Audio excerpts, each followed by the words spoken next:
Kalau di video sebelumnya kita sudah membahas mengenai unsur-unsur kepribadian yang mana terdiri dari pengetahuan, persepsi, apersepsi, konsep, pengamatan, hingga fantasi, keinginan, emosi, serta kehendak yang juga ada dalam lingkungan.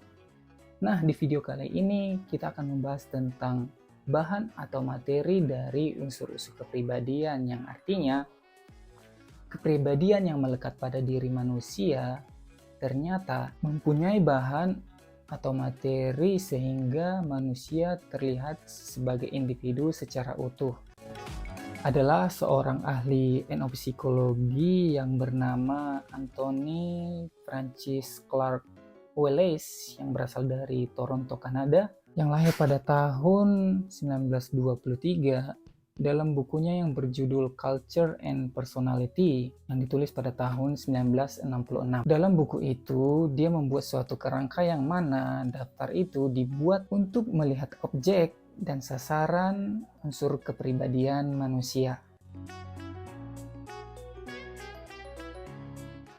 Kebutuhan organik individu yang bernilai positif seperti makan dan minum, istirahat dan tidur, seks, keseimbangan suhu, buang hajat, hingga bernafas. Nah, ternyata kebutuhan organik individu ini bisa bernilai negatif jika tidak dipenuhi. Antaranya, makan dan minum menjadi tidak lezat, istirahat dan tidur terganggu, ketidakseimbangan suhu, kesulitan buang hajat, serta sesak dalam bernafas. Kemudian, kebutuhan psikologis individu yang bernilai positif, di antaranya pengendoran dari ketegangan dan bersantai, kemesraan dan cinta, kepuasan altruistik artinya kesempatan untuk berbuat baik terhadap orang lain, mempunyai ide atau mewujudkan cita-cita. Kemudian ada kepuasan ego, kehormatan, kepuasan dan juga kebanggaan terhadap pencapaian.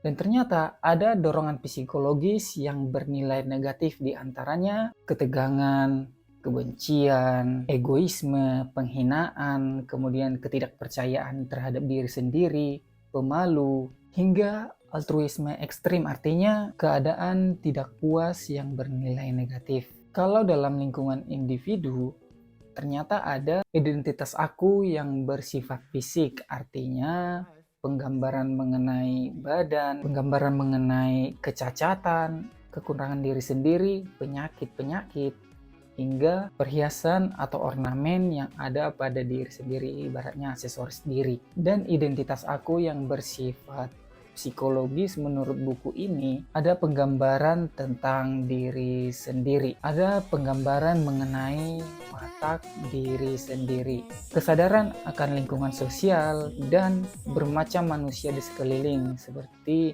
manusia dengan bernilai asas guna, kemudian sahabat-sahabat, atau orang-orang yang kita anggap ada tetapi tidak terlalu berpengaruh dengan kehidupan kita. Kesadaran individu akan flora dan juga fauna. Kemudian kesadaran individu akan berbagai macam benda, zat, kekuatan alam, dan gejala-gejala yang ada di sekeliling kita. Yang terakhir, berbagai cara memperlakukan lingkungan diri sendiri untuk memenuhi kebutuhan. Bagaimana cara, teknik, dan metode untuk memenuhi kebutuhan organik maupun psikologis yang bersifat positif dari individu. Bagaimana cara, teknik, dan metode untuk menghindari, menolak, dan meniadakan berbagai kebutuhan organik dan dorongan psikologis yang bersifat negatif dari individu. Bagaimana cara, teknik, dan metode untuk memperkuat identitas aku. Bagaimana cara, teknik, dan metode untuk berinteraksi dan berhubungan dengan berbagai macam manusia yang ada dalam lingkungan. Yang kelima, bagaimana cara, teknik, dan metode untuk mempergunakan berbagai macam binatang dan juga tumbuhan untuk keperluan individu. Dan yang terakhir, berbagai macam cara, teknik, dan metode untuk dapat mempergunakan dan menguasai berbagai macam benda, zat kekuatan, serta gejala-gejala alam yang terjadi di dalam lingkungan individu. Oke, sekian video tentang materi dari unsur-unsur kepribadian yang diambil dari buku oleh tulisan Anthony Francis Clark Wallace yang ditulis pada tahun 1966 dengan judul Culture and Personality. Sampai jumpa.